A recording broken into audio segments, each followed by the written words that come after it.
పుట్టగానే ఏడ్చినప్పుడు తెలియలేదు, చచ్చే వరకు ఏడుస్తూనే ఉంటానని.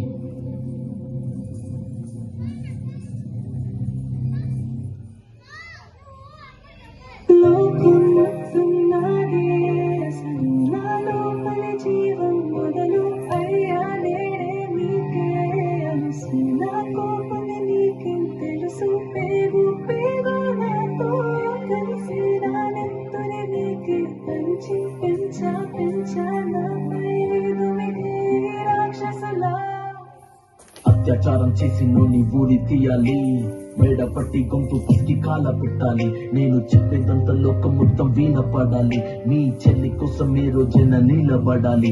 నేను పాడేది పాటని కాదు చిన్నారి మాటలే ఇవి, కన్నులు కల్లారా చెడి కాపాడేదెవరు మరి? అమ్మాయిల వాకిళ్లలోనే సంఖ్యలు బంధించి మరి రంగుల ముగ్గుల పొడి రక్తంగా మారిని పడి. మమ్మీ నువ్వు ఇంట్లో వదిలేసి వెళితే, అంకల్ నా చెయ్యి పట్టి మీద మీద పడితే ఏమని చెప్పను నేను, ఇవ్వటి చెప్పను నేను. మీరే నేర్పించారు పెద్దోళ్ళు దేవుళ్ళు అని. ఎందుకు మమ్మీ పుట్టించాడు డాడీ నన్ను? అసలు వినాలనుకున్న నేను చందమామ కథలు, ఆడపిల్ల బాధలని చెప్పుకునే బదులు పుట్టగానే చంపేస్తుంటే తప్పుతుండే ఉసురు. చిన్న బట్టలు వేసుకుంటే చంపేయాలా?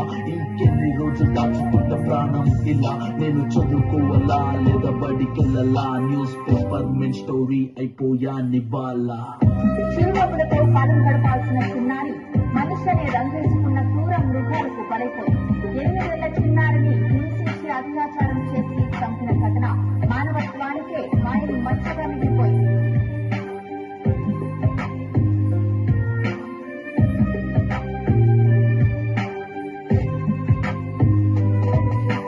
విలేజ్ పిల్లాని కాలేజీకి వెళ్ళాను, డిస్టింక్షన్ కొట్టేసి డిస్ట్రిక్ట్ లో దాటాను. సిటీకి రాగానే సిటీలు కొట్టారు, నల్లగున్నానని నేను నవ్వుల పాలయ్యాను. తల మీద చెయ్యి వేసి దీవించే గురువులు, నడు మీద చెయ్యి వేసి కోరారు పరుగులు. జింక పిల్లలాగా నేను తీశాను పరుగులు, చనిపోయిన కూడా మీద పడ్డారు పురుగులు. ఏదో సాగుతామని క్లాసెస్ కి వెళ్తే ఓ వ్యక్తి లవ్వంటున్నా వెంట పడనే, చిన్న చూపు చూసి నా చున్నీ లాగాడు.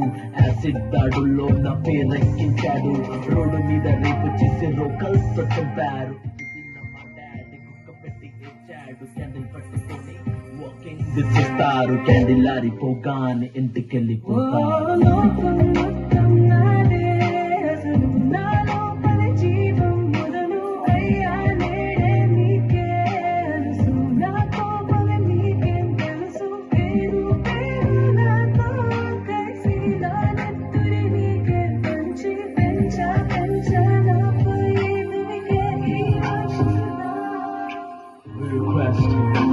You to be strong, woman.